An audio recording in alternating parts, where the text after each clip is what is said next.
మరికొన్ని వార్తలు సంక్షిప్తంగా.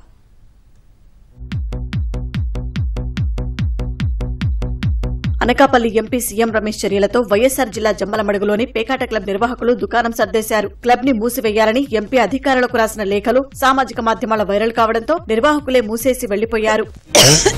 పట్టభద్రుల ఎమ్మెల్సీ అభ్యర్థి ఆలపాటి రాజేంద్ర ప్రసాద్ విజయానికి కృషి చేయాలని కాపు విద్యావంతులు పిలుపునిచ్చారు. గుంటూరు జిల్లా తెనాలిలో నిర్వహించిన సమావేశంలో ఆలపాటి పాల్గొని ఎన్నికల తర్వాత రాజకీయాలకు అతీతంగా తన విధానం ఉంటుందని స్పష్టం చేశారు.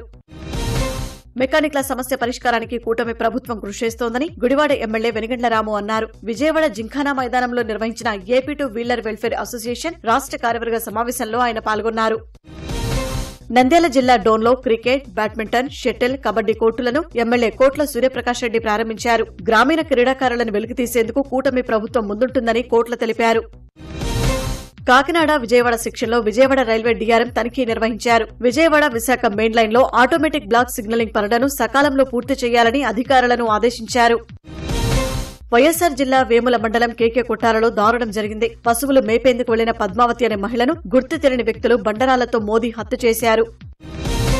అన్నమయ్య జిల్లా బోయినపల్లిలో కల్తీ మద్యం తయారీ కేంద్రాలపై ఎక్సైజ్ అధికారులు దాడులు చేశారు. 1500 లీటర్ల స్పిరిట్ను స్వాధీనం చేసుకుని ఇద్దరిని అరెస్టు చేశారు. కోనసీమ జిల్లా అమలాపురంలో ఆటోను కంటైనర్ లారీ ఢీకొన్న ఘటనలో 8 మంది గాయపడ్డారు. 2 మహిళల పరిస్థితి విషమంగా ఉంది. బాధితులకు అమలాపురం ఆసుపత్రిలో చికిత్స అందిస్తున్నారు.